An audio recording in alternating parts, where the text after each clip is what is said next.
Hello students, আপোনালোকে বহুত দিনৰ পৰা বাৰু কৈ আছে যে স্যাৰ আপুনি জিএছৰ ক্লাছ দি আছে, আমাৰ হিষ্ট্ৰী ক্লাছ ধুনীয়াকে পাই আছো, মডাৰ্ণ ইণ্ডিয়ান হিষ্ট্ৰী ক্লাছ।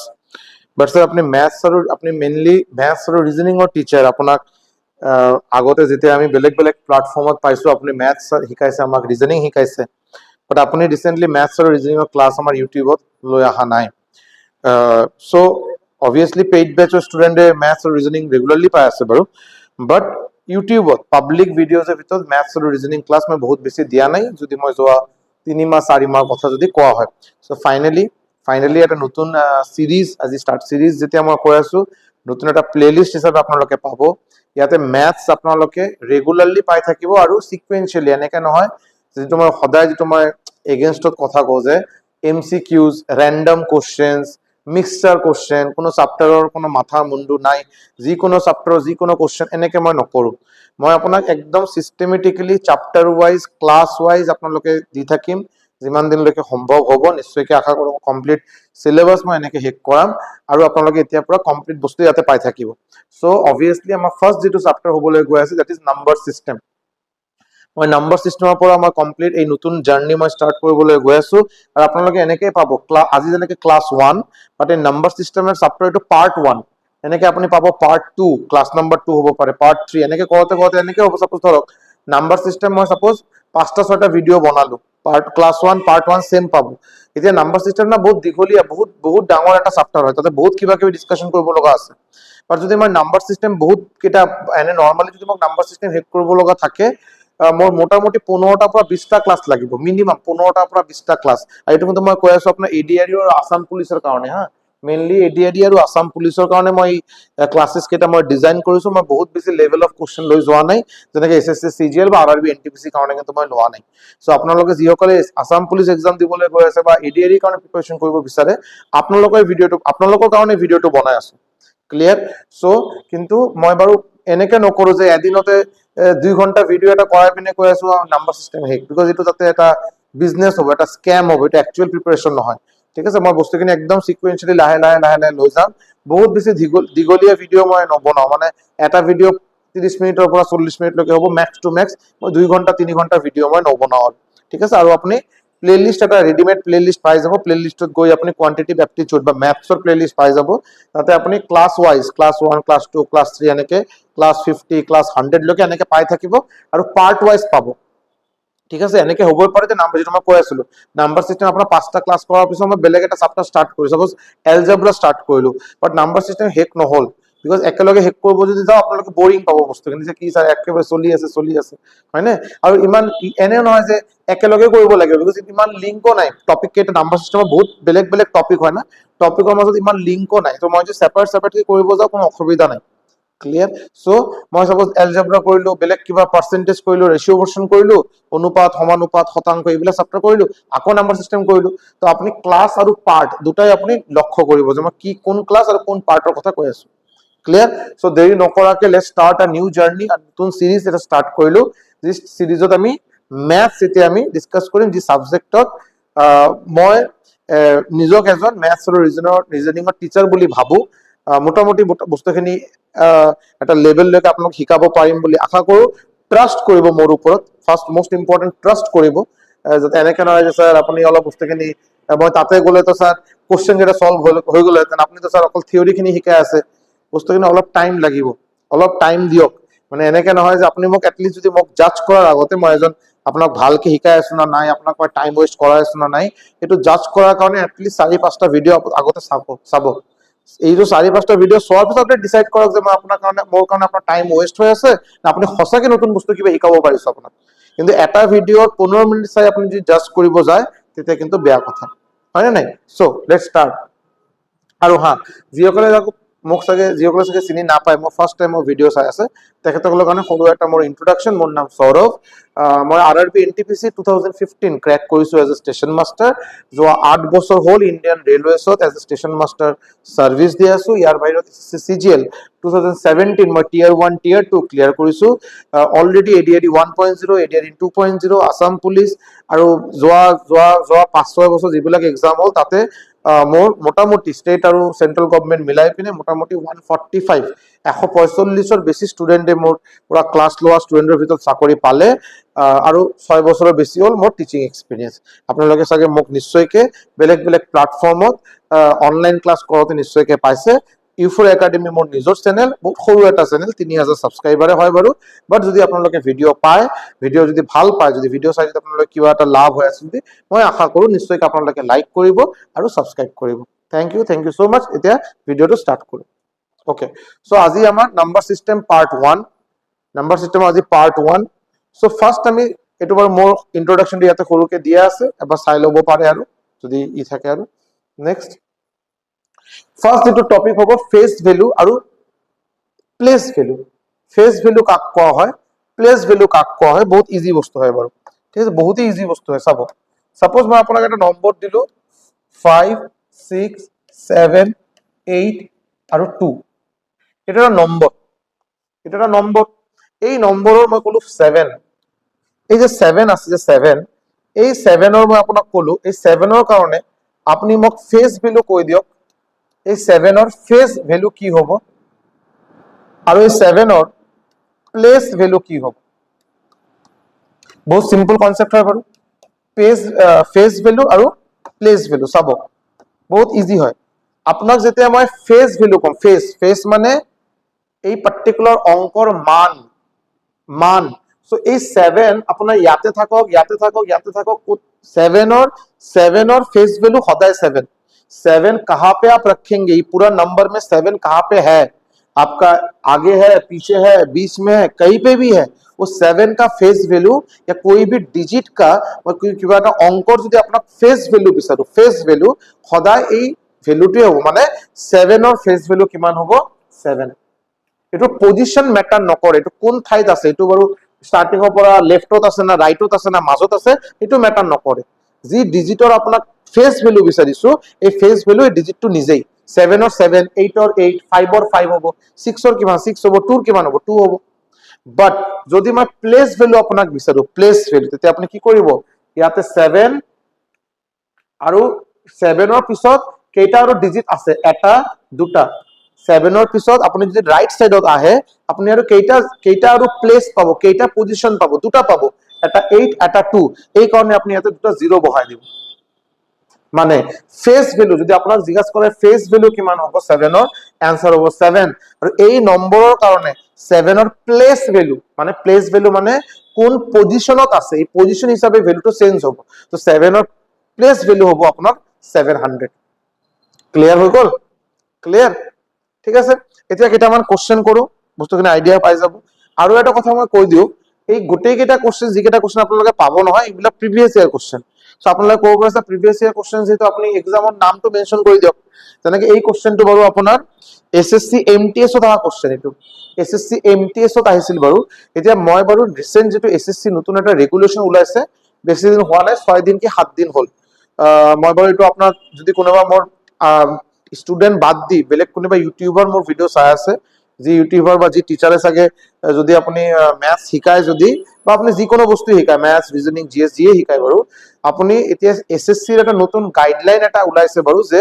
আপুনি এক্সামৰ নাম মেনশন কৰিব নোৱাৰে মানে আপুনি বেসিক্যালি কৈছে যে প্ৰিভিয়াস ইয়াৰ কোশ্চেন আপুনি ডিসকাস কৰিব নোৱাৰে এটো মই কোৱা নাই এসএসসি ৰ গাইডলাইন এটা নতুন বনাইছে ক্লিয়াৰ সো মই অবভিয়াসলি প্ৰিভিয়াস ইয়াৰ কোশ্চেন ডিসকাস নকৰিলে আমাৰ কেনেকৈ প্ৰিপাৰেচন হ'ব আমাৰ আইডিয়া কেনেকৈ পাম যে কি কোশ্চেন আহিব পাৰে বাট আমি এক্সামৰ নাম মই intentionally মই ইয়াতে মেনশন কৰা নাই যাতে কোনো কন্ট্ৰোভাৰ্সি নহয় clear okay what is the place value আপোনাৰ কি ওলাব দিছে place value ওলাব দিছে of 6 in 6 চাব সো 6 ৰ আপোনাক place value ওলাব দিছে হয় না নাই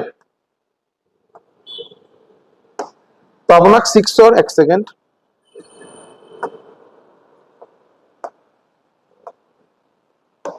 তো 6 ৰ প্লেস 6 ক'ত আছে বাৰু এই আপোনাৰ 6 সো আমি কি শিকিলো যে আপুনি প্লেস ভ্যালু যেতিয়া লাগে আপুনি 6 লিখক এতিয়া 6 ৰ পিছত যে কেটা 0 হ'ব এই এটা দুটা তিনিটা চাৰিটা পাঁচটা ছটা সাতটা 6 ৰ পিছত ৰাইট হ্যান্ড সাইডত কেটা পজিশন আছে সাতটা 7 পজিশন আছে এই কাৰণে ইয়াতে আপুনি 7 0 দিব 3 4 5 6 7 এইটো হল 6 ৰ প্লেস ভ্যালু আপনি ক'ব পাৰে স্যাৰ आंसर তো মিলা নাই দেখি এনসাৰটো মিলা নাই, এনসাৰ ঠিকে আছে বাট এনসাৰৰ হিচাপে মই এনসাৰটো লিখা নাই। চাব এতিয়া কি কৰিব আপুনি 6 লিখিব ইনটু 0 কেইটা আছে, 1 2 3 4 5 6 7টা, এই কাৰণে আপোনাৰ এনসাৰ হ'ব 6 into 10 to the power 7।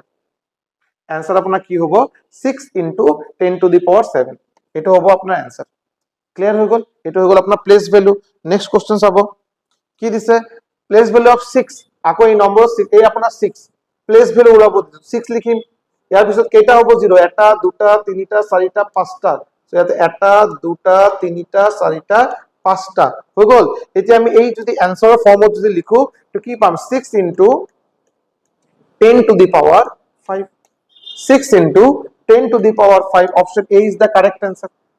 Clear হৈছে না হোৱা নাই, ক্লিয়াৰ হৈছে না হোৱা নাই?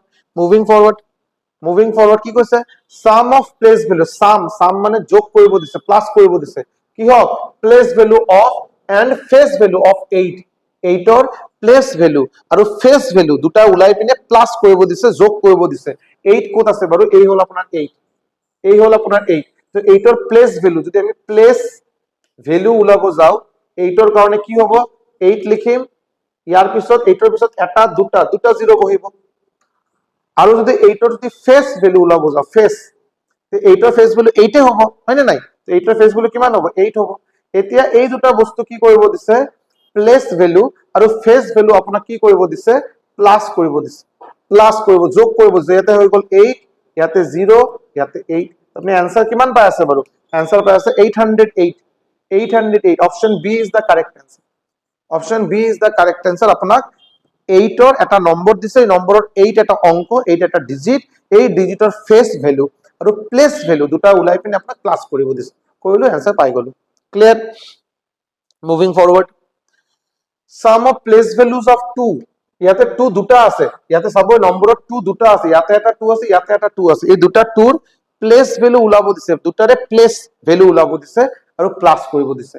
যদি মই এই 2ৰ যদি প্লেস ভ্যালু উলাও কি হ'ব, 2 ইয়াৰ লগত 0 কেটা হ'ব 1 2 3টা 0, সো 2ৰ লগত 3টা 0 আহি গ'ল, আৰু এই 2 যদি উলাও এই 2ৰ প্লেস ভ্যালু কিমান হ'ব, 2ৰ পিছত কেইটা পজিশন আছে, এটা পজিশন আছে, সো ইয়াৰ কাৰণে দিলো 2 0। जो नंबर का प्लेस वैल्यू निकालना होगा उसके बाद राइट हैंड साइड में जितना पोजीशन है, जितना डिजिट है, उतना 0 लिखना है, as simple as this.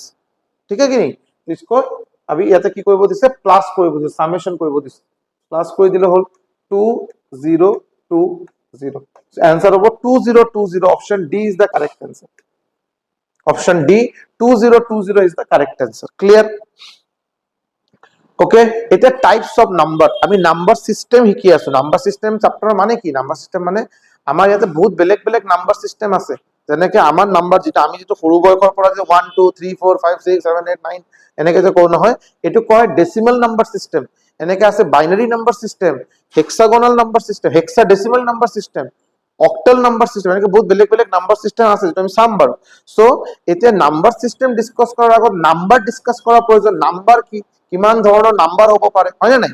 So first এটো আমি আপোনাক কম, এটো হল ন্যাচারাল নাম্বার।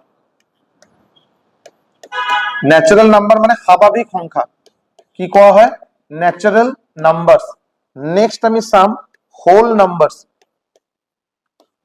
নেক্সট আমি কি চাম, হোল নাম্বারস। চাব ন্যাচারাল নাম্বার মানে কি, ন্যাচারাল নাম্বার মানে স্বাভাবিক সংখ্যা, ন্যাচারাল নাম্বার মানে স্বাভাবিক সংখ্যা, আৰু হোল নাম্বাৰ মানে পূৰ্ণ সংখ্যা।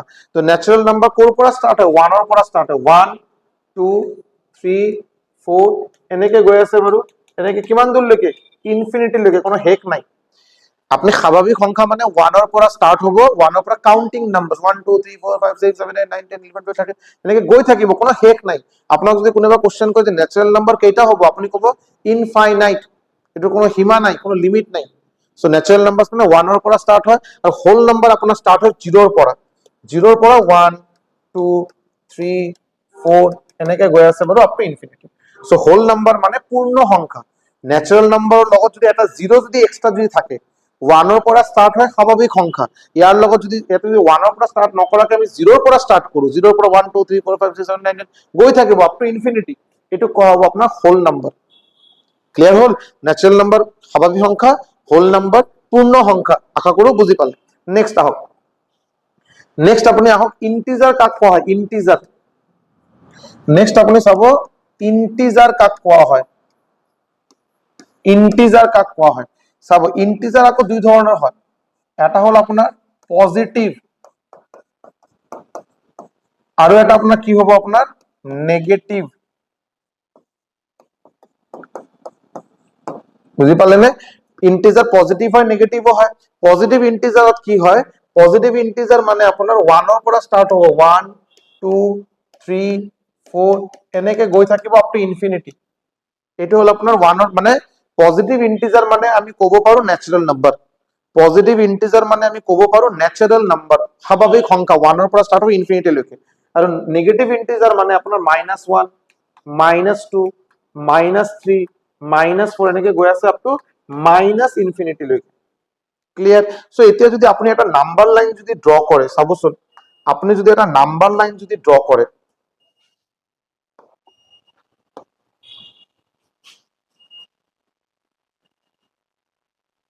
আপুনি এটা সাপোজ নাম্বাৰ লাইন, এটা নাম্বাৰ লাইন লৈছে, আমি কি জানো আমি গম পাও নহয় যে নাম্বাৰ লাইনত এই সেন্টাৰত কি থাকে, সেন্টাৰত থাকে 0, এটো কি কোৱা হয়, এটো কয় নাম্বাৰ লাইন বুলি কয়। কি কোৱা হয়? Number line. যি লাইনত আমি গোটেই কেইটা ৰিয়েল নাম্বাৰ কি আমি অলপ দেৰিকে কৈ আছো বাৰু, প্ৰকৃত সংখ্যা বুলি কোৱা হয়, অলপ দেৰিকে কৈ আছো। নাম্বাৰ লাইনত আমি নাম্বাৰ বহাও, মোট কথা নাম্বাৰ লাইনত আমি নাম্বাৰ বহাব পাৰো। ওকে, সো 0 আপোনাৰ সেন্টাৰত আছে, হয় না নাই? 0 যদি সেন্টাৰত আছে, আপুনি চাব ইয়াতে আপোনাৰ কি হ'ব 1, ইয়াতে কি হ'ব 2, ইয়াতে হ'ব আপোনাৰ 3, ইয়াতে হ'ব 4, এনেকে গৈ আছে তো ইয়াতে গৈ থাকিব, ইয়াতে গৈ থাকিব আপ টু ইনফিনিটি লৈকে, হয় না নাই? সিমিলারলি ইয়াতে আপনি কি লিখিব -1 -2 -3 -4 এনেকে গৈ থাকিব আপ টু ইনফিনিটি লৈকে, হয় না নাই? সো যদি আপোনাক বস্তুখিনি অলপ যদি মই এক্সপ্লেইন কৰো, আপোনাক মই ক'ব পাৰিম নহয় যে আপোনাক মই এনেকে কৈ দিও, যদি আপোনাক এনেকে কৈ দিও যে 1 ৰ পৰা ইনফিনিটি লৈকে এটো আপোনাৰ হৈ গ'ল পজিটিভ ইন্টিজাৰ, এটো হৈ গ'ল আপোনাৰ পজিটিভ ইন্টিজাৰ। আৰু এই -1 ৰ পৰা ইনফিনিটি লৈকে এটো আপোনাৰ হৈ গ'ল নেগেটিভ ইন্টিজাৰ। থাকি গ'ল আপোনাৰ মাজত 0, এই 0 যে আপোনাৰ থাকিল 0, এই 0 আপোনাৰ নাইদাৰ পজিটিভ নৰ নেগেটিভ, 0 ক আপুনি পজিটিভও ক'ব নোৱাৰে নেগেটিভও ক'ব নোৱাৰে, এটো মাজত আছে বাৰু। সো ইন্টিজাৰৰ সময়ত আপোনাৰ ইয়াতে কিন্তু 0 থাকিব, কিন্তু মানে ইন্টিজাৰ আপোনাৰ 1 ৰ পৰা ইনফিনিটি লৈকে, -1 ৰ পৰা ইনফিনিটি লৈকে লগতে 0, এই কমপ্লিট সেট যেটো হল এটো কোৱা হ'ব ইন্টিজাৰ, এটো কোৱা হ'ব ইন্টিজাৰ। ক্লিয়াৰ হল? ভগ্নাংশ ইয়াতে নাথাকে। ভগ্নাংশ মানে আপুনি ক'ব নোৱাৰে স্যাৰ 1/2 ইন্টিজাৰ হ'ব, নহয় 3/4 নহয়, -0.5 নহয়, -2.5 নহয়। ইন্টিজাৰ মানে পূৰ্ণ, মানে একদম পূৰ্ণ সংখ্যা। পূৰ্ণ সংখ্যা মানে আপোনাৰ এই নম্বৰ কেইটা 1 2 3 4 5 6 7 এনেকে মাজত 1 আৰু 2 মাজত থকা নম্বৰ কেইটা নাহে, -1 আৰু -2 মাজত থকা নম্বৰ কেইটা নাহে। ক্লিয়াৰ হৈ গ'ল? এইটো আপোনাৰ ইন্টিজাৰ হৈ গ'ল, পজিটিভ হল নেগেটিভ হল, আৰু 0 আপোনাৰ নাইদাৰ পজিটিভ নন নেগেটিভ। আমি ইন্টিজাৰ ক'ত দেখাও, নাম্বাৰ লাইনত দেখাও। ক্লিয়াৰ হৈ গ'ল? বঢ়িয়া। আহক এতিয়া ইন্টিজাৰ হৈ গ'ল আপোনাৰ। ইন্টিজাৰৰ পিছত আপুনি কি চাব, আপুনি অবভিয়াসলি এইটো গম পায় ইভেন নাম্বাৰ কাক কোৱা হয়, অড নাম্বাৰ কাক কোৱা হয়। ইভেন নাম্বাৰ অড নাম্বাৰ নিশ্চয়কৈ গম পায়। ইভেন নাম্বাৰস আৰু অড নাম্বাৰস, ইভেন নাম্বাৰস আৰু অড নাম্বাৰস। ইভেন নাম্বাৰ মানে জোড় সংখ্যা, জোড় মানে যি নম্বৰ কেইটা 2 দি ডিভাইড যায়। সিম্পল কথা, যি নম্বৰক আপুনি 2 দি ভাগ কৰিব পাৰে, যি নম্বৰ কেইটা আপুনি 2 দি ভাগ কৰিব পাৰে, এটো কয় ইভেন নাম্বাৰ। যেনেকে 2 4 6 8, হয়নে? সাপোজ এনেকে গৈ আছে আপুনি 88, এনেকে গৈ আছে আপুনি 98, এইবিলাক গোটেই কেইটা ইভেন নাম্বাৰ, কাৰণ ইভেন নাম্বাৰ আপুনি 2 দি ডিভাইড কৰিব পাৰে। এটা নম্বৰ ইভেন নম্বৰ হয় নে নাই, এটা নম্বৰ জোড় সংখ্যা হয় নে নাই আপুনি কেনেকে গম পাব? যদি নম্বৰৰ লাষ্টত যদি আপোনাৰ 0 থাকে, 2 থাকে, 4 থাকে, 6 থাকে আৰু 8 থাকে, যদি কোনো নম্বৰৰ লাষ্টত যদি 0 2 4 6 8 এই কেইটা ডিজিট, এই কেইটা অংক যদি যিমান ডাঙৰে নম্বৰ হোক, যিমান ডাঙৰে নম্বৰ হোক, লাষ্টত যদি আপনি 0 2 4 6 8 এই পাঁচটা ডিজিটৰ ভিতৰত যিকোনো ডিজিট যদি আপনি তাতে চায়, তাহলে নিশ্চয়ই এটো ইভেন নাম্বার, নিশ্চয়ই নম্বৰটো 2 দি ভাগ যাব। As simple as this. আৰু ইয়াৰ বাহিৰত যদি কোনো নম্বৰৰ লাষ্টত যদি আপুনি যদি কোনো নম্বৰৰ লাষ্টত যদি আপুনি যদি 1 3 5 7 আৰু 9 যদি দেখা পায়, কোনো নম্বৰৰ লাষ্ট ডিজিট যদি আপনি 1 3 5 7 9 যদি দেখা পায়, এই নম্বৰকেইটা আপনি কি ক'ব? Odd digit, odd number. যেনেকে এক্সাম্পল দি আপোনাক দিব যাওঁ 75 এটা অড নাম্বার, যেনেকে 93 এটা অড নাম্বার, যেনেকে 127 এটা অড নাম্বার, হয় না? এইবিলাক গোটেইকেইটা অড নাম্বার। কিয়? বিকজ লাষ্টত আপোনাৰ কি আছে?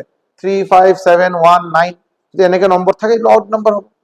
বেজোৰ সংখ্যা 2 দি ভাগ নাযায় আৰু অড নাম্বাৰ 2 দি ভাগ নাযাব বাৰু, আৰু ইভেন নাম্বাৰ 2 দি ভাগ যাব। কথা ইমানেই। ক্লিয়াৰ হৈ গ'ল?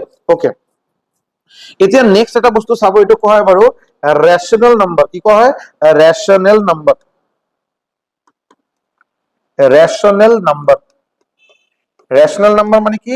ৰেশনেল নাম্বাৰ অসমীয়া কি কোৱা হয় গম পায়নে? ৰেশনেল নাম্বাৰ অসমীয়াত কি কোৱা হয় গম পায়নে? ৰেশনেল নাম্বাৰক কোৱা হয় পৰিমেয় সংখ্যা। পৰিমেয় সংখ্যা, পৰিমেয় সংখ্যা মানে যি নম্বৰক আপুনি যদি বিচাৰে p/q এই ফর্মত দেখাবো पारे, where q not equal to 0। कोई भी नंबर को अगर आप p/q इस फॉर्म में दिखा पाएंगे उसको बोलेंगे रैशनल नंबर। p/q फॉर्म में दिखा पाएंगे उसको बोलेंगे रैशनल नंबर। और क्या बोला है? q 0 नहीं हो पाएगा। ठीक है, जैसे कि एग्जांपल देखिए, जैसे कि मैं যদি আপোনাক কো 2/3 ৰেশনাল হ'ব নে নাই? হ'ব স্যাৰ। p/q 2/3 same form. আৰু q 0 হ'ব নোৱাৰে, q ইয়াতে 3 0 তো নহয়, ৰেশনাল নাম্বাৰ। যদি আপোনাক মই যদি কওঁ 5/8 ৰেশনাল হ'ব নে নাই? আপুনি ক'ব হয় স্যাৰ ৰেশনাল হ'ব। কিয়? p/q ফৰ্মত আহি গ'ল 5/8 p/q।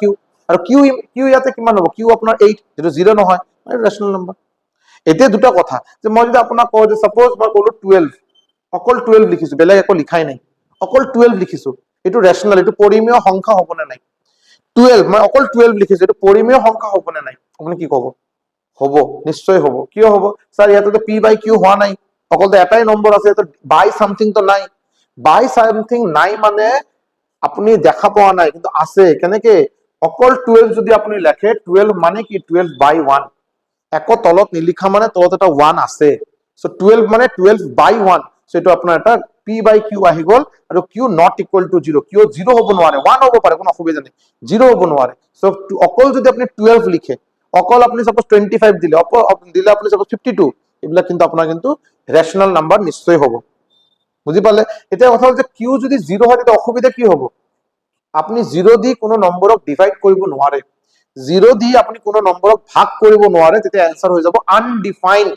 এটো উলোৱাটো সম্ভৱে নহয়, এটো উলোৱা সম্ভৱে নহয়, কাৰণ তলত 0 আহিব নোৱাৰে। ক্লিয়াৰ হৈ গ'ল? ওকে, ৰেশনাল নাম্বাৰ হৈ গ'ল। নেক্সট আহক আপনি ইৰেশনাল নাম্বাৰ। নেক্সট যেটো হল ইৰেশনাল নাম্বাৰ কাক কোৱা হয়?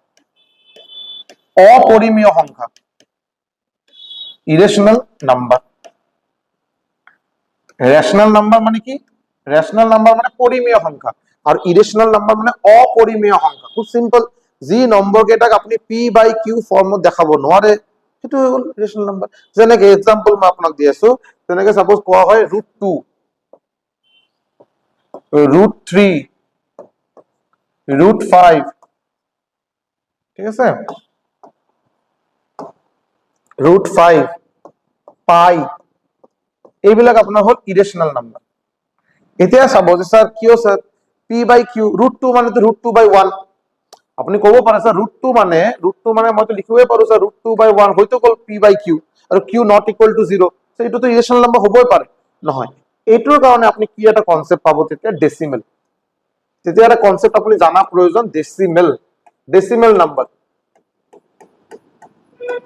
ডেসিমেল মানে দশমিক, ডেসিমেল নাম্বাৰ। এই ডেসিমেল আকৌ আপোনাৰ তিনি ধৰণৰ ডেসিমেল নাম্বাৰ হয়। এটা হয় টাৰ্মিনেটিং, কি হয়? টাৰ্মিনেটিং। আৰু এটা কি হয়? Non terminating, non terminating repeating. আৰু এটা লাস্ট এটা হয় আপোনাৰ non terminating non repeating. Repeat নহয়, এটা হয় আপোনাৰ টাৰ্মিনেটিং, টাৰ্মিনেট হওয়া মানে বন্ধ হৈ যোৱা। ইয়াতে নন টাৰ্মিনেটিং মানে বন্ধ নহয় আৰু এইটো ৰিপিটিং কিন্তু ৰিপিট হৈ আছে বাৰে বাৰে আৰু এইটো হয় আপোনাৰ নন টাৰ্মিনেটিং নন ৰিপিটিং এইটো শেষো নহয় কেতিয়াও বন্ধও নহয় আৰু ডিজিট কেইটা ৰিপিটো নকৰে ক্লিয়াৰ সো বস্তুখিনি চাব মই কৈ আছো বাৰু লাহে ধীৰে চাব কি হয় যেনেকে মই আপোনাক ক'লো 0.25 মই আপোনাক ক'লো 0.76 মই আপোনাক ক'লো 0.92 এতিয়া চাব এইটো হেক কিন্তু এইটো মানে 0.25 ইয়াৰ পিছত একো ক'ব লগা নাই सर 25 5 के बाद और कुछ है नहीं है मैं लिखा नहीं तो कहां से आएगा 0.92 तो 2 পিছত কিবা আছে নেকি নাই স্যার এই 0.76 7 পিছত কিবা আছে নেকি নাই এইটো হলো 6 তে হেক হৈ গল 2 তে হেক হৈ গল 5 হেক হৈ গল মানে টার্মিনেট কৰিলে এইটো টাৰ্মিনেট কৰি দিলে টাৰ্মিনেট মানে হেক হৈ যাব আৰু একো নাই আৰু ক'ব লগা ইয়াতে একোই নাই আৰু সো যদি হিটোৱে যদি হয় সাপোজ যদি হিটোৱে যদি হয় আপুনি লিখিব পাৰোনে 0.25 মানে কি 25 by 100 76 by 100 সাপোজ ইয়াতে 923 থাকি গল তার মানে 923 by এই ডেসিমেলৰ কাৰণে 1 আহি গল লগতে এটা দুটা তিনিটা 0 এই তিনিটা 0 বহাই দিম সো আপনি ডেসিমেল যদি টার্মিনেটিং হয় কি এটা কি ধরনের ডেসিমেল এটা টার্মিনেটিং ডেসিমেল কি ধরনের ডেসিমেল টার্মিনেটিং ডেসিমেল নাম্বার এটা হল টার্মিনেটিং ডেসিমেলস বুলি কোৱা হয় সো যেতিয়া টাৰ্মিনেটিং ডেসিমেল থাকিব তো আপনি নিশ্চয়কে ডেসিমেলটো উঠাই তলত 1 ৰ পিছত কেইটামান 0 লৈ আহিব পাৰে ডিপেন্ডিং আপোনাৰ ডেসিমেলৰ পিছত কেইটা ইয়াতে ডিজিট আছে যি কেইটা ডেসিমেলৰ পিছত যি কেইটা ডিজিট থাকিব যি কেইটা অংক থাকিব এই কেইটা 0 আহিব তলত এজ সিম্পল এজ ইট নিশ্চয়কে গম পায় আপোনালোক সো এই যে টার্মিনেটিং ডেসিমেল যেবিলাক নম্বৰ আমি টোটাল ডেসিমেল কেই ধৰণৰ পালো ডেসিমেল নম্বৰ হয় তিনি ধৰণৰ terminating decimal non terminating non repeating non terminating repeating এই তিন ধৰণৰ হয়তো সো টাৰ্মিনেটিং ডেসিমেল যি কেইটা নম্বৰ আছে এই কেইটা নিঃসন্দেহে আপুনি ক'ব যে স্যাৰ এই কেইটা ৰেশনাল নম্বৰ কি নম্বৰ ৰেশনাল নম্বৰ মানে পৰিমেয় সংখ্যা অপৰিমেয় নহয় পৰিমেয় কাৰণ আপনি যদি আপনি বিচাৰে তেতিয়া আপনি ডেসিমেলটো উঠাই তলত 100 বা 1000 বা 10 লৈ আহিব আৰু এটো p by q ফৰ্মত আহি গল এটো p by q ফৰ্মত আহি গল আৰু q not equal to 0 হৈ গল আপোনাৰ ৰেশনাল নম্বৰ কোন কেটা যেটা টাৰ্মিনেটিং ডেসিমেল হ'ব কিন্তু এতিয়া চাব যদি নম্বৰ মই আপোনাক এটা কলো আপোনাক মই এটা নম্বৰ কলো সাপোজ 0.3333 মই আপোনাক কলো 0.757575 এনেকে কৈ আছে সো এটো কি ধৰণৰ নম্বৰ ফার্স্ট অফ অল আপুনি চাব ডট ডট ডট আছে নহয় লাস্টত ডট ডট ডট আছে মানে এটো কি হেক হৈছে নেকি ডেসিমেলটো কি কিবা পিছত হেক হৈ গল নেকি নহয় হেকে হোৱা নাই এটো গৈ থাকিব আজীবন গৈ থাকিব কোনে কেতিয়াও হেক নাই মানে এটো নন টার্মিনেটিং এটো কি ধৰণৰ হৈ গল এটো আপোনাৰ হৈ গল নন টাৰ্মিনেটিং এটো আপোনাৰ হৈ গল বাৰু non terminating non terminating non terminating কিন্তু আপনি চাব রিপিট হৈ আছে 3 বারে বারে 3 রিপিট হৈ আছে 757575 বারবার 75 রিপিট হৈ আছে মানে নন টার্মিনেটিং কিন্তু রিপিটিং নন টার্মিনেটিং কিন্তু রিপিটিং ডেসিমেল বুঝি পাইছে না নাই নন টার্মিনেটিং কিন্তু রিপিটিং ডেসিমেল মনত ৰাখিব টাৰ্মিনেটিং ডেসিমেল সদায় ৰেশনাল নম্বৰ হ'ব টাৰ্মিনেটিং ডেসিমেল সদায় কি হ'ব ৰেশনাল নম্বৰ পৰিমেয় সংখ্যা হ'ব সিমিলাৰলি নন টাৰ্মিনেটিং ৰিপিটিং কিন্তু এটো কিন্তু আপোনাৰ কি হ'ব ৰেশনাল নম্বৰ হ'ব এটো ৰেশনাल নম্বৰ হ'ব यस होगा अभी आप सवाल पूछ सकते सर कैसे होगा सर इधर हम लोग डेसिमल को उठाए थे तब मुझे पता था कि डेसिमल के बाद 2 डिजिट है तो 2 जीरो लाया डेसिमल के बाद 3 डिजिट है तो 3 जीरो लाया इधर डेसिमल के बाद तो कोई इनफाइनाइट है मैं कितना जीरो लाऊंगा इसको सॉल्व करने का एक तरीका है जो मैं नंबर सिस्टम में आएगा जिसको मैं सिखा दूंगा बट এতিয়া কাৰণে অলপ বস্তুখিনি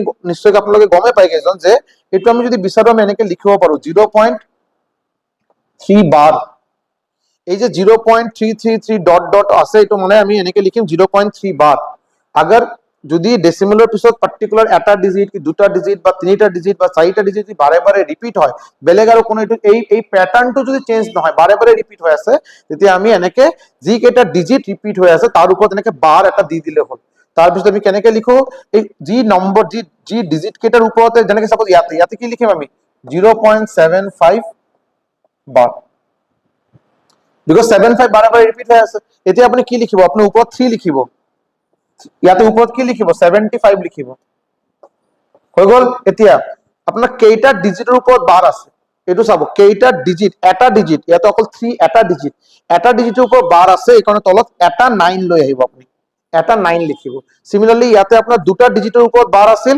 75 টো লিখিলে ওপৰত এতিয়া দুটা ডিজিটৰ ওপৰত বাৰ আছিল এইকাৰণে তলত আপোনাৰ দুটা 9 আহিব ইয়াত অবভিয়াসলি ইয়াতে আৰু ডিসকাস কৰিব লগা বহুত কথা আছে বাৰু এইটো বাৰু অকল এটা এনেকে কইলে নহয় বাৰু ৰেকাৰিং ডেসিমেল বুলি এটা চেপ্টাৰ হয় নাম্বাৰ চেপ্টাৰ নহয় টপিক হয় নাম্বাৰ সিস্টেমৰ ৰেকাৰিং ডেসিমেল বুলি এটা সেপাৰেট টপিক এটা আছে বাৰু सो इतो बारो इतना मैं बहुत बेसी डिटेल्स में डिस्कस न करूं बिकॉज़ सेपरेटली तो डिस्कस करें बट अभी तक इतना तो समझ लीजिए कि अगर ऐसे कोई भी एक पर्टिकुलर डिजिट या 2 या 3 या 4 डिजिट बार-बार रिपीट होगा तो मैं उसके ऊपर बार लिख पाऊंगा बार আমি দিয়াটো আমার স্বাভাবিক ইয়ার উপর জি পার্টিকুলার ডিজিটের উপর বার গৈ আছে বাৰু এটো উপৰত লিখিম আৰু জি কেইটা ডিজিটের উপর বার আছে জি কেইটা ডিজিটের উপর আমি বার দিলু এটা কি দুটা কি তিনিটা এই কেইটা 9 আমি তলত লৈ আহিম এটা ফাইনালি আমার মেইন ইন্টেনশন কি তো চেক করা যে রেশনাল হয় না নহয় নিশ্চয় রেশনাল চাবো p বাই q ফর্মত আছে p বাই q আৰু q নট ইকুয়াল টু 0 হৈ গল ৰেশনাল p বাই q আৰু q এখানে 99 0 তো নহয় ৰেশনাল নাম্বাৰ সো ডেসিমেলৰ ভিতৰত টাৰ্মিনেটিং ডেসিমেল সদায় ৰেশনাল নাম্বাৰ হ'ব আৰু নন টার্মিনেটিং কিন্তু রিপিটিং নন টার্মিনেটিং বাট রিপিটিং এটো রেশনাল নাম্বার হ'ব এটা লাস্ট এটা টাইপ কি আছে আপুনি জানে লাস্ট এটা টাইপ আছে আপোনাৰ লাস্ট এটা টাইপ এটা হয় তো আপনি অলপ লিখি লব এটো জানে সাপোজ মই কলো 0.25678 কিবা এটা গৈ আছে নেকি আৰু এটা আপনি সাপোজ ইয়াতে ফাৰ্স্ট অফ অল আপনি ইয়াতে চাব যে ইয়াতে কি কোনো আপোনাৰ রিপিট হৈ আছে ইয়াতে কিবা রিপিট হৈ আছে কি নহয় তো মানে ফার্স্ট এটো কি হেক হ'ব নেকি ডট ডট ডট গৈ আছে মানে হেক নহয় মানে নন টার্মিনেটিং এটো হৈ গল আপোনাৰ নন টাৰ্মিনেটিং আৰু ইয়াতে কোনো রিপিটও নহয় তো এটো নন টার্মিনেটিং লগতে non repeating so non terminating non repeating যদি হয় নন টার্মিনেটিং নন রিপিটিং যদি হয় নন টার্মিনেটিং নন রিপিটিং যদি হয় এটো আপোনাৰ হ'ব ইৰেশনাল নাম্বাৰ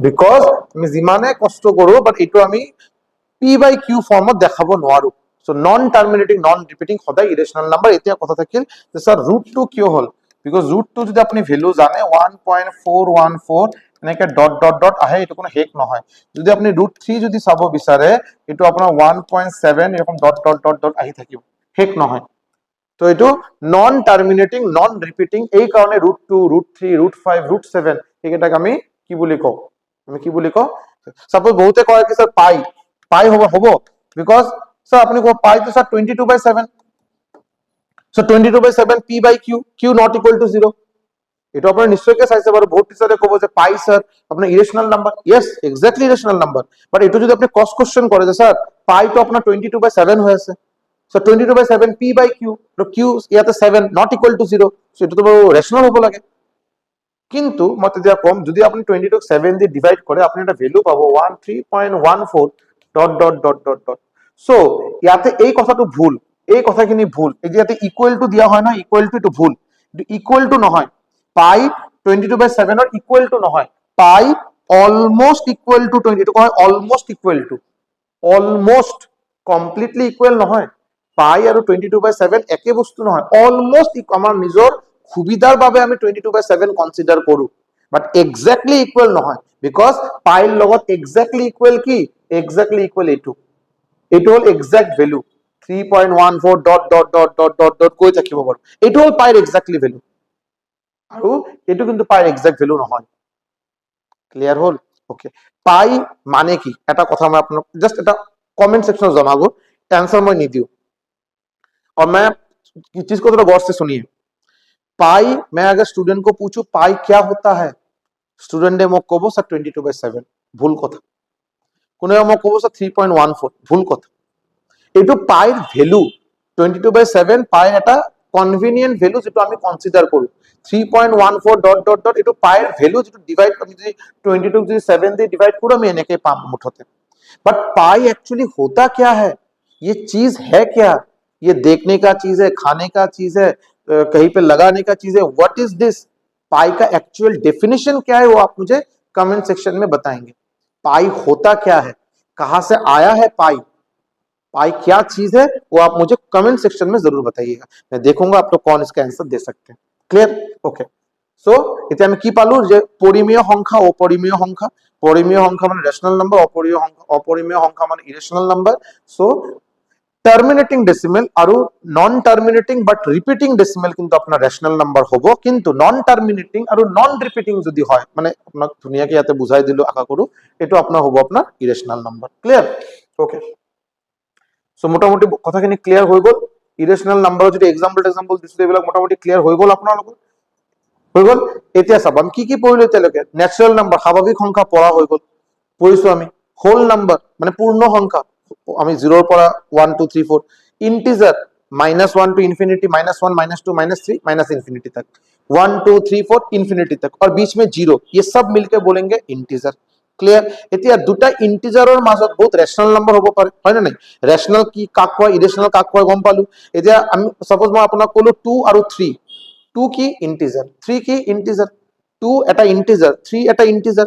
এই দুটা ইন্টিজাৰৰ মাজত মই কলো 2.25 2.35 2.55 2.65 2.75, এইবিলাক কি, এইবিলাক আপোনাৰ টাৰ্মিনেটিং ডেসিমেল হৈ আছে নহয়, মানে এইবিলাক আপোনাৰ ৰেশনাল নাম্বাৰ। বুঝি পালো না নাই? সো এই যে নাম্বার লাইন, আমি যে নাম্বার লাইন ড্র করেছিল তাতে কিন্তু rational, irrational, integer, natural number, whole number গোটেইখিনি আমি দেখাব পাৰো। ক্লিয়াৰ? ওকে। এতিয়া যদি আপোনাক মই এই যে নম্বৰ কেইটা যদি কলো যে সাপোজ মই আপোনাক কলো ন্যাচাৰাল নাম্বাৰ, হয়নে? ইয়াৰ পিছত মই আপোনাক কলো হোল নাম্বাৰ, ইয়াৰ পিছত আপোনাক কলো মই ইন্টিজাৰ, তাৰপিছত আপোনাক কলো ৰেশনাল নাম্বাৰ পৰিমেয় সংখ্যা, ইয়াৰ পিছত আপোনাক কলো ইৰেশনাল নাম্বাৰ, ইভেন নাম্বাৰ আৰু অড নাম্বাৰ। জোড় সংখ্যা বেজোড় সংখ্যা সেপাৰেট কে কোৱাৰ প্ৰয়োজন নাই, বিকজ এটা ন্যাচাৰাল নাম্বাৰ হোল নাম্বাৰৰ ভিতৰত আহি যাব বাৰু। ইন্টিজাৰতে আহি যাব, কোনটো ইন্টিজার যেতিয়া আপুনি কৈ আছে তেতিয়া অড ইভেন গোটেইখিনি আপুনি লৈ আছে, বাৰু আৰু সেপাৰেট কি অড ইভেন ইয়াতে লিখাৰ প্ৰয়োজন নাই। ইয়াতে মই যিমান কেইটা নম্বৰ লিখিছো যদি গোটেই কেইটাক মই প্লাস কৰি দিও तो ये सबका बाप, ये सबका बाप को हम लोग बोलते हैं रियल नंबर, ये सबके बाप को हम लोग बोलते हैं रियल नंबर, প্রকৃত সংখ্যা, রিয়েল নাম্বার। আমি যে নাম্বার লাইন যে ড্র কৰো নহয় নাম্বার লাইন, এই নাম্বার লাইনত रियल नंबर देखा है। नंबर लाइन इसलिए हम लोग बनाते हैं, जो लंबा इधर बीच में 0 रहेगा, इधर 1 2 3 4 रहेगा, इधर ये रहेगा, इसमें हम लोग क्या क्या नंबर दिखा सकते हैं, रियल नंबर दिखा सकते हैं। माने अगर आप चाहेंगे अपनी ন্যাচারাল नंबर তাতে দেখাব পারে, হোল নাম্বার দেখাব পারে, ইন্টিজার দেখাব পারে, রেশনাল নাম্বার দেখাব পারে, ইরেশনাল নাম্বার দেখাব পারে। গম পালে না? এতিয়া আপনি মোক কব পাৰে স্যার এটো আপুনি এটা মিছা কথা কল কিয়? বিকজ স্যার আমি গম পাও যে স্যার নাম্বার লাইন যদি এনেকে হয়, আমি গম পাও যে স্যার সাপোজ এক সেকেন্ড স্যার এটা একটা নাম্বার লাইন, এটা একটা নাম্বার লাইন। ক্লিয়ার? এতিয়া আপনি কৈ আছে স্যার আমি ইয়াতে 0 দিলু, ইয়াতে 1, ইয়াতে 1, ইয়াতে 2, ইয়াতে 3, এনেকে গৈ আছে আপ টু ইনফিনিটি। ইয়াতে -1, ইয়াতে -2, ইয়াতে -3, এনেকে যাব ইনফিনিটি। স্যার আপনি কোৱা মতে আমি 0 1 2 3 দেখাব পাৰিম, কোনো অসুবিধা নাই। আপনি যদি মোক কয় স্যাৰ -2.5 দেখাই দিয়ক, তো মই কি কৰিম স্যাৰ -2 আৰু -3 -2.5 স্যাৰ ইয়াতে আহিব, এটো আপোনাৰ হৈ যাব স্যাৰ -2.5। আপনি যদি কয় স্যাৰ -2.5 দেখাই দিয়ক 2.25, তো ইয়াতে আপোনাৰ আহি যাব -2.25। বেসিক্যালি মই ক'ব গৈছো যে ডেসিমেল টার্মিনেটিং ডেসিমেল কেটা আপনি নিশ্চয়কৈ নাম্বার লাইনত দেখাব পাৰে, যিবিলাক ৰেশনাল নাম্বাৰ হয়। এটোলৈ চাগে আপোনাৰ কোনো অসুবিধা নাই, তুমি ভালকে জানো। বাট যদি কোশ্চেন থাকে যে স্যার √2 আপনি অলপ আগত ক'লে √2 মানে 1.414 dot dot dot dot dot যাব। এক্সাক্ট ভ্যালু আমি গমে নাপাও, সো এই নম্বৰক আমি নাম্বাৰ লাইনত কেনেকে দেখাম? সম্ভৱ নহয় স্যাৰ, না সম্ভৱ। √2 কক, √3 √5 जी नंबर কক, बिकॉज डेफिनेशन वही है, अगर रियल नंबर है तो नंबर लाइन में आप जरूर दिखा पाएंगे, इरेशनल हो रेशनल हो जो भी हो। এতিয়া আপনি √2 কেনেকে দেখাবো? ক্লাস 9 এর এটা কনসেপ্ট, ক্লাস 9 আপনি এটা কনসেপ্ট পাইছে, যদি যিসকলে মনত আছে নিশ্চয়কৈ জানে আৰু কথাখিনি চাব কি হয় বস্তুখিনি √2 আমাৰ লাগে নহয় √2 চাব ইয়াতে কি হয় ইয়াতে 0 ইয়াতে 1 আপুনি ইয়াতে স্কেল বহাব স্কেল বহাই ইয়াতে 1 এটো কিমান হ'ব এটো 1 ইউনিট 1 सेंटीमीटर मान लो 1 यूनिट मतलब 1 सेंटीमीटर धरो मान लीजिए 1 सेंटीमीटर है समझे कि नहीं अभी इसके ऊपर स्केल बैठा है इसके ऊपर स्केल बैठा है और इधर एक लिए एटो बरो अपना 1 सेंटीमीटर एटो किमान 1 सेंटीमीटर एटो 1 सेंटीमीटर মই এটো বড় এক্সামৰ কাৰণে প্ৰয়োজন নাই মই আগতে কৈ দিই এই পাৰ্টিকুলাৰ বস্তু আপুনি আসাম পুলিশ বা এডিআৰি এক্সামত নাহে বাট যেটো কনসেপ্ট বুজাৰ কাৰণে কৈ আছে যেসা আপুনি কৈ আছে নাম্বাৰ লাইনত আপুনি ৰিয়েল নাম্বাৰ বহাব ৰিয়েল নাম্বাৰত ইৰেশনাল নাম্বাৰো আহে ইৰেশনাল নাম্বাৰত স্যার √2 আহে √3 আহে √5 আহে এটো আপুনি কেনেকৈ দেখাব স্যার নাম্বাৰ লাইনত √2 √3 বিকজ এটো তো কোনো এক্সাক্ট ভ্যালু আমি গমে নাপাও ডট ডট ডট গৈ আছে কেনেকৈ দেখাম এটো মই আপোনাক শিকাই আছো চাব ইয়াতে মই 1 সেন্টিমিটাৰ দিলো ইয়াৰ ওপৰত স্কেল এটা বহাইছো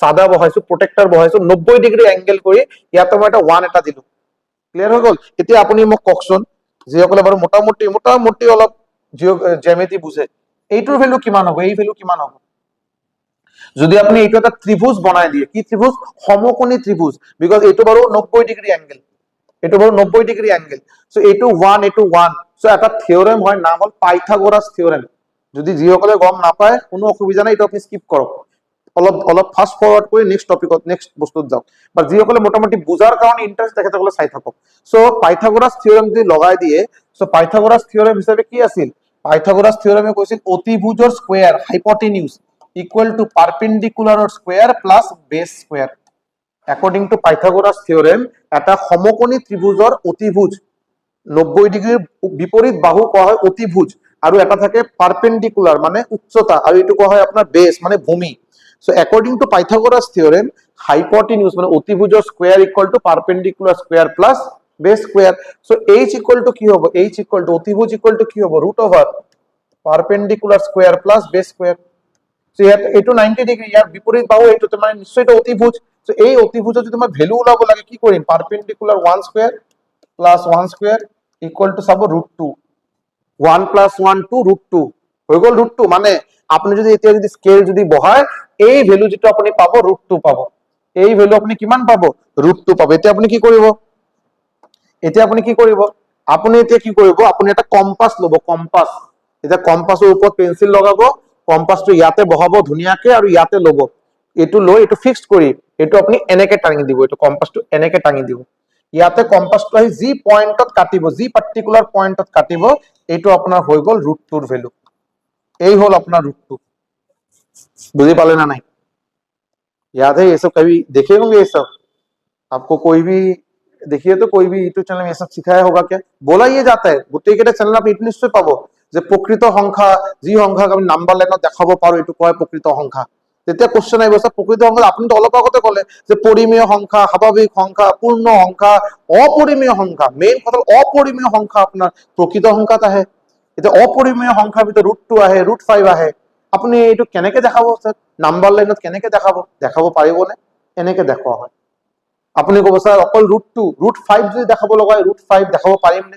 পাৰিবা কিয় নোৱাৰিবা নিশ্চয় পাৰিবা কিয় নোৱাৰিবা দেখাবা এটো তোমাৰ √5 যদি তোমাৰ লাগে তোমাৰ যদি √5 যদি লাগে তুমি নিজে চোৱাচোন বাৰু এটো তোমাৰ কি এই জায়গাখিনি কি 2 এটো আপোনাৰ 2 ইয়াতে এটা লৈছো মই 1 ভালকে চোৱা এটো হৈ গল বাৰু 2 এটো হৈ গল 2 ইউনিট এটো হৈ গল আপোনাৰ 1 ইউনিট হৈ গল এতিয়া আপুনি জয়েন কৰি দিয়ক এটো এই জয়েন কৰি দিয়ক আকৌ পাইথাগোৰাছ থিওৰেম লগাই দিয়ক সো এটো ভ্যালু কি হ'ব √ওভাৰ এটো হল বাৰু 2 বেস হল আপোনাৰ 2 স্কয়ার প্লাস এটো হল 1 তো 1 স্কয়ার সো √2 স্কয়ার আপনার 4 1 স্কয়ার 1 মানে হৈ গল √5 সো এটোৰ ভ্যালু কিমান হৈ গল এটোৰ ভ্যালু √5 এই যে √5 এতিয়া আকৌ সেম বস্তু আকৌ আপনি কি কৰিব এতিয়া সেম এটা কি কৰিব আপনি কম্পাস লব ইয়াতে ফিক্স কৰিব ইয়াতে পেন্সিল থাকিব আৰু এটো এনেকে কাটি দিব জি পয়েন্টত কাটিব ইয়াৰ পৰা এই পয়েন্ট লৈকে এই যে লেন্থ এই যে আপনার লেন্থ দিস ইজ √5 हो गया √5 सो ऐसे हम लोग इरेशनल नंबर को दिखा सकते हैं जो क्लास 9 में कंसेप्ट में है क्लास 9 के बुक में है ये चीज एनसीईआरटी बुक देखेंगे तो हो जाएगा जो भी हो ये आपका √2 √5 आपको आसाम पुलिस एडीआरई एग्जाम अपना किटु ड्र কৰিব নিদিয়ে বাট কনসেপ্ট স্ট্রং হওয়া প্রয়োজন আপুনি যেতিয়া কিবা এটা মেথছত এটা কথা ক'ব নহয়, এইটো আপোনাৰ নিজৰ, মোৰতো ঘৰৰ বস্তু নহয় যে মোৰ দেউতাই মোক কৈছিল মই আপোনাক ক'লো ঝামেলা হয়, এইটোতো নহয়। এইটো বাৰু নিশ্চয় এটা প্ৰুফ থাকিব, নিশ্চয় এটা কনচেপ্ট থাকিব, এইটো কনচেপ্টটো জানা প্ৰয়োজন। আদাৰৱাইজ মেথছ আৰু বেলেগ চাবজেক্টৰ পৰা কেনেকে ডিফাৰেঞ্চ হ'ব? মেথছ মানে কি? মেথছ মানে কমপ্লিটলি যুক্তি, লজিক। মেথছৰ যদি যুক্তিয়ে নাথাকে, কনচেপ্টে নাথাকে, पानीपत युद्ध बाबर और इब्राहिम लोधी मदद हुआ क्यों हुआ था? क्यों नहीं हुआ था? बाबर की जगह दूसरा कुछ होता तो क्या होता? तो उसमें कोई लॉजिक नहीं, हिस्ट्री है, इतिहास है। এইটো শিকিছো বাৰু, ইমানে হৈছে, এনেকে হৈছে বাৰু। এতিয়া আৰু কিয় হল, কিয় এইটো কি আৰু হৈছিল বাৰু, গম পালো, হৈ গল। বাট मैथ्स যুক্তি জানা प्रयोजन। ऐसे होने से ऐसे भी तो होगा, ये क्यों नहीं होगा सर, ये तो आप नहीं बोले सर। ऐसा आर्गुमेंट होना जरूरी है, समझे कि नहीं? ओके, শিকিলো বস্তুখিনি। এতিয়া আপুনি আহক প্ৰাইম নাম্বাৰ। এতিয়া আপুনি আহক প্ৰাইম নাম্বাৰ। নাম্বাৰ কেইটা হৈ গল। এতিয়া দুটা আৰু স্পেশাল ধৰণৰ নাম্বাৰ, এটা হয় প্ৰাইম, এটা কম্পোজিট। জানে আপোনালোকে, নাজানা বস্তু নহয়, এটা আপোনালোকে জানে। প্ৰাইম নাম্বাৰ মানে মৌলিক সংখ্যা। প্ৰাইম নাম্বাৰ মানে মৌলিক সংখ্যা। আৰু কম্পোজিট নাম্বাৰ, কম্পোজিট মানে যৌগিক সংখ্যা। প্ৰাইম নাম্বাৰ মানে মৌলিক সংখ্যা, কম্পোজিট নাম্বাৰ মানে যৌগিক সংখ্যা। প্ৰাইম নাম্বাৰ মানে কোন নম্বৰক প্ৰাইম নাম্বাৰ কোৱা হয়? মই ৰিসেন্টলি এজনৰ ভিডিও চাই আছিলো বাৰু, নাম নকওঁ, চেনেলৰ নামো নকওঁ। 40,000 প্লাস সাবস্ক্ৰাইবাৰ আছে। এই চেনেলৰ এজন টিচাৰে বুজাই আছিল বাৰু, প্ৰাইম নাম্বাৰ কি? মৌলিক সংখ্যা। মৌলিক সংখ্যা কোন নম্বৰক মৌলিক সংখ্যা কোৱা হয়? যি নম্বৰৰ ফ্যাক্টৰ 1, যি নম্বৰ কেইটাৰ অকল এটাই ফ্যাক্টৰ, তাক কোৱা হয় প্ৰাইম নম্বৰ, এনেকে কোৱা হৈছে। তাৰপিছত চাগে কোনোবা লাইভ ওয়াচিংত কোনোবা কৈছে স্যাৰ কিয় 1 এটা নম্বৰ যদি আপুনি যদি লয়, সাপোজ 3 এটা নম্বৰ বুলি আপুনি ক'লে, এটা 3 ৰ ফ্যাক্টৰ 3 কোন কোন নম্বৰেদি মই 3 ভাগ কৰিব পাৰিম? আপুনি ক'ব স্যার 3 দি 3 তো ভাগ যাবই, লগতে 1 দি ভাগ যাব। 1 তো ইউনিভার্সাল ফ্যাক্টর, যিকোনো নম্বৰৰ ফ্যাক্টর 1 তো হবই হ'ব। তো তেখেতে কৈছে যে না, 1ক আৰু কি কনসিডাৰ কৰিম, বাদ দিয়া। আৰু তো বাদ দিয়া বস্তু নহয়, ক'লো নহয়, ম্যাথছ মোৰ বা আপোনাৰ ঘৰৰ বস্তু নহয়, যেটো কনসেপ্ট সেইটোৱে কনসেপ্ট। সো প্ৰাইম নম্বৰৰ ডেফিনেশন হল যে যি নম্বৰৰ ফ্যাক্টৰ দুটা ফ্যাক্টৰ থাকা ইম্পৰ্টেন্ট, টু ফ্যাক্টৰস মিনিমাম, দুটা মিনিমাম। কত ভুল হল, যি নম্বৰৰ ফ্যাক্টৰ দুটা থাকিব, এজ সিম্পল এজ দিস। দুটাৰ পৰা 1 এক বেছিও নহয়, এক কমও নহয়। जो सब नंबर का 2 फैक्टर रहेगा, वो 2 फैक्टर क्या होगा? वो नंबर खुद और 1। कोई भी नंबर का अगर सिर्फ 2 ही फैक्टर है, सिर्फ 2 ही factor, only 2 factors, only 2 factors, এই নম্বৰক আমি কম প্ৰাইম ফ্যাক্টৰ, মানে মৌলিক সংখ্যা। আৰু যি নম্বৰৰ দুটাৰ বেছি ফ্যাক্টর থাকিব, তাক যৌগিক সংখ্যা বুলি কম। সাপোজ মই কলো আপোনাক 12 এটা নম্বৰ, এই 12 প্ৰাইম নম্বৰ না কম্পোজিট নম্বৰ, মৌলিক সংখ্যা না যৌগিক সংখ্যা? আপুনি কব 12 ভাগ করার কারণে 1 দি 12 ভাগ যায়, 12 দি 12 ভাগ যায়, 2 দি 12 ভাগ যায়, 3 দি 12 भाग যাব, 4 দি 12 भाग যাব, 6 দি 12 भाग যাব। सो 12 को डिवाइड करने के लिए 1 और 12 तो है ही है, ये छोड़ के 2 से भी जाएगा, 3 से भी जाएगा, 4 से भी जाएगा, 6 से भी जाएगा। सो 12 का नंबर ऑफ फैक्टर्स মানে যি দি ইটো ভাগ যায়, যি নম্বৰে দি ইয়াক ভাগ কৰা যাব, এই নম্বৰ কেইটা 12 ৰ ফ্যাক্টৰ বুলি কোৱা হ'ব, উৎপাদক বুলি কোৱা হ'ব। বুঝি পালে না নাই? সো 12 কিন্তু ফ্যাক্টৰ বহুত কেইটা, 6টা ফ্যাক্টৰ আছে। ক্লিয়াৰ হল? সো যদি দুটাৰ বেছি ফ্যাক্টৰ থাকে, কম্পোজিট নাম্বাৰ মানে যৌগিক সংখ্যা, আৰু যদি অকল দুটাই ফ্যাক্টৰ থাকে, এইটো কোৱা হ'ব প্ৰাইম নম্বৰ মানে মৌলিক সংখ্যা। এতিয়া এটা কোশ্চেন বাৰু সদায় আহে, এইটো বহুত সিম্পল হয় যে এটা নম্বৰ প্ৰাইম ফ্যাক্টৰ হয় না নাই আপুনি কেনেকে গম পাব? এটা নম্বৰ প্ৰাইম ফ্যাক্টর হয় না নাই আপুনি কেনেকে গম পাব, অলপ চাব। এটা সিম্পল টেকনিক মই শিকাই দিও, আপুনি নিজে ওলাব পাৰিব। আপোনাক এটা মই ডাঙৰ এটা নম্বৰ দিলো, আপুনি যেনেকে আপোনাক যেনেকে মই যদি কওঁ যে কওকচোন 12 প্ৰাইম ফ্যাক্টর হ'ব না নাই, আপুনি লগে লগে কৈ দিব স্যার 12 তো প্ৰাইম ফ্যাক্টৰ নহব স্যাৰ, কম্পোজিট নম্বৰ। আপোনাক যদি মই কওঁ যে কোৱাচোন বাৰু 29, সো এইটো নৰ্মালি মই কব পাৰো যে 1 ৰ পৰা 100 লৈকে প্ৰাইম নম্বৰ কেইটা মুখস্থ ৰাখা প্ৰয়োজন। জানো যে কোন নম্বৰ কেইটা কাক দি ভাগ যায় না নাযায়। বাট যদি আপোনাক ডাঙৰ এটা নম্বৰ দিয়ে আৰু যদি কয় যে প্ৰাইম নম্বৰ হয় না নাই, আপুনি কেনেকে চেক কৰিব? সো টেকনিকটো অলপ শিকি ল'ব বাৰু। যে সাপোজ মই আপোনাক এক্সাম্পল লৈ কৈ আছো বাৰু, 193 প্ৰাইম ফ্যাক্টৰ হয় না নাই, এটা আপনি চেক কৰিব দিব। আপনি চাগে গম নাপায়, অবভিয়াসলি আমি ডিভিজিবিলিটি ৰুল শিকিম, যে এটা নম্বৰ 2 এ দি ভাগ যাব না নাই, 7 এ দি ভাগ যাব না নাই, 5 এ দি ভাগ যাব না নাই, 4 এ দি ভাগ যাব না নাই, এটা আমি কেনেকে চেক কৰিম, এটা আমি নেক্সট ক্লাছত শিকিম। বাট এতিয়া কাৰণে আপুনি অলপ শিকি লওক যে এটা নম্বৰ, যি নম্বৰৰ বিষয়ত আপুনি শিওৰ নহয় যে এইটো প্ৰাইম নম্বৰ হয় না নহয়, এটা আপুনি কেনেকে চেক কৰিব চাব।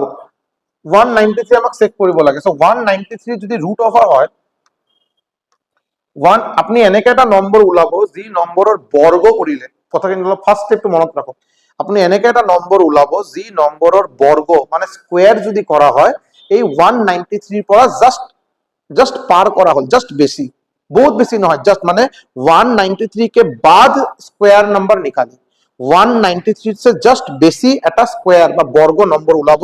আপনি জানে যে 14 এর স্কোয়ার কিমান হয়, আপনি জানে 14 এর স্কোয়ার হয় আপনার 196। যদি না জানে তেতিয়া মুখস্থ কৰি ল'ব, আপোনাৰ 1 ৰ পৰা 30 লৈকে স্কোয়াৰ মুখস্থ কৰা ম্যান্ডেটৰী। 1 স্কোয়ার 1, 2 স্কোয়ার 4, এনেকে যদি আপোনাক 17 স্কোয়ার 289, 19 স্কোয়ার 361, এনেকে আপোনাৰ 30 লৈকে মুখস্থ কৰা প্ৰয়োজন। ঠিক আছে, আগতে 20 লৈকে মুখস্থ কৰক, তাৰপিছত 30 লৈকে মুখস্থ কৰিব, যি হোক। সো 14 স্কোয়াৰ কিমান হয় আপোনাৰ 196, এটা 14। So 193 is less than 14 square. কথাখিনি বুজি পালে না নাই? মানে আপনি এনেকে একটা নম্বৰ ওলালে যি নম্বৰৰ বৰ্গ যদি কৰা হয় এই পাৰ্টিকুলাৰ যি নম্বৰক আপনি চেক কৰিব, যেটো প্ৰাইম নাম্বাৰ মৌলিক সংখ্যা হয় না নহয় ইয়াৰ পৰা জাস্ট বেশি। সো 14 ৰ স্কোয়াৰ হৈ গল। এতিয়া আপনি কি কৰিব, এই 14 ৰ সে সৰু প্ৰাইম নাম্বাৰ কেইটা আপনি এটা ঠাইত লিখক। 14 ৰ সে সৰু প্ৰাইম নাম্বার কি কি আছে? মৌলিক সংখ্যা 2, 3, 5, 7, 11, 13, 14 कहां से मिला? बिकॉज 14 और स्क्वायर 196 से অলপ বেশি। এটা 14 और से সৰু প্ৰাইম নম্বৰ কেইটা আপনি লিস্ট কৰক। 2, 3, 2 আমাৰ আটাইতকৈ সৰু মৌলিক সংখ্যা 2 হয়, 1 কিন্তু নহয়। 1 ইজ নাইদাৰ প্ৰাইম নৰ কম্পোজিট। 1ক আপনি মৌলিক সংখ্যা বুলি ক'ব নোৱাৰে, যৌগিক সংখ্যা বুলি ক'ব নোৱাৰে। কাৰণ কি? কাৰণ কি এইটো আপনি आंसर আপোনালোকে কমেন্ট সেকশনত দিবচোন। 1 ইজ নাইদাৰ প্ৰাইম নৰ কম্পোজিট। 1ক আপনি প্ৰাইম বুলিও ক'ব নোৱাৰে, কম্পোজিট বুলিও ক'ব নোৱাৰে। কিয়? এইটো আপনি आंसर আপোনালোকে কমেন্ট সেকশনত মোক জনাব। মই নেক্সট ক্লাসতে आंसर দি দিম যদি আপোনালোকে দিব নোৱাৰে। সো আটাইতকৈ সৰু প্ৰাইম নাম্বার কি হ'ব? 2। সো 2, 3, 5, 7, 11, 13।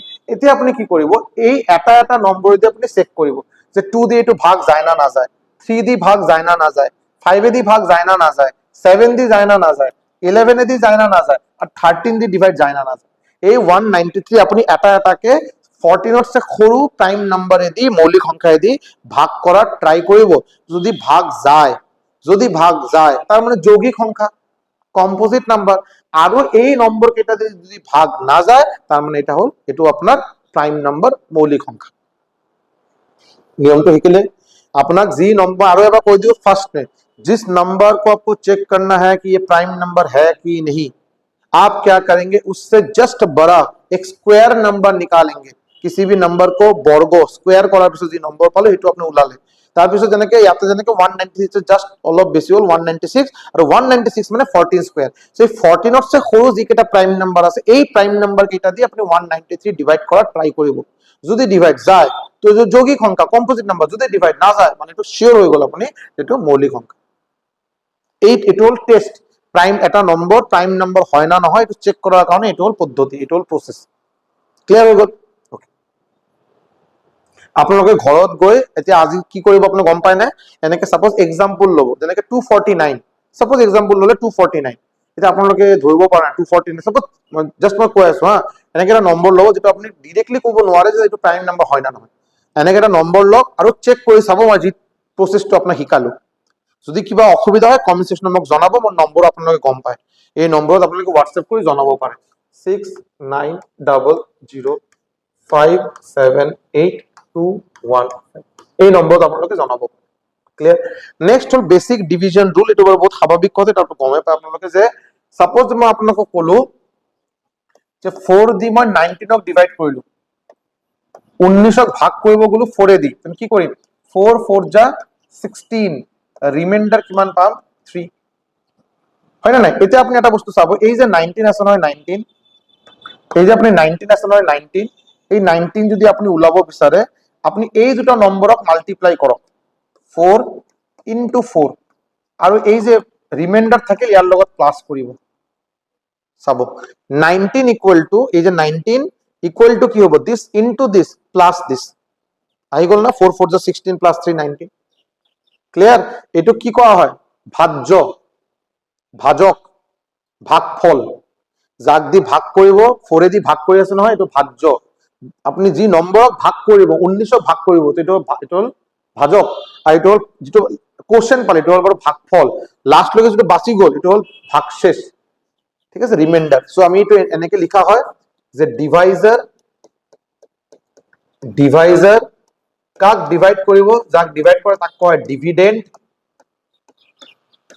ক্লিয়াৰ যেটো ৰেজাল্ট পাম ইয়াত এইটো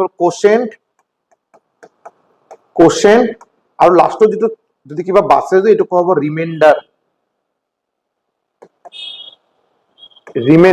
সো বেসিক ফৰ্মুলাটো কি হয় বেসিক ফৰ্মুলা আপোনাৰ হ'ব যে বেসিক ফৰ্মুলাটো আপোনাৰ কি হ'ব বেসিক ফৰ্মুলা আপোনাৰ হ'ব যে reminder equal to sorry reminder কিয় কলো আকৌ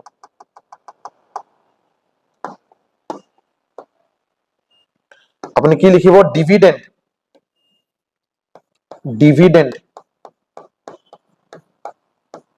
dividend equal to divisor into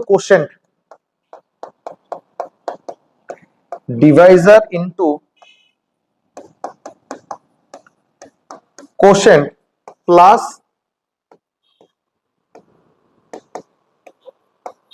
reminder এই হল আপনার ফর্মুলা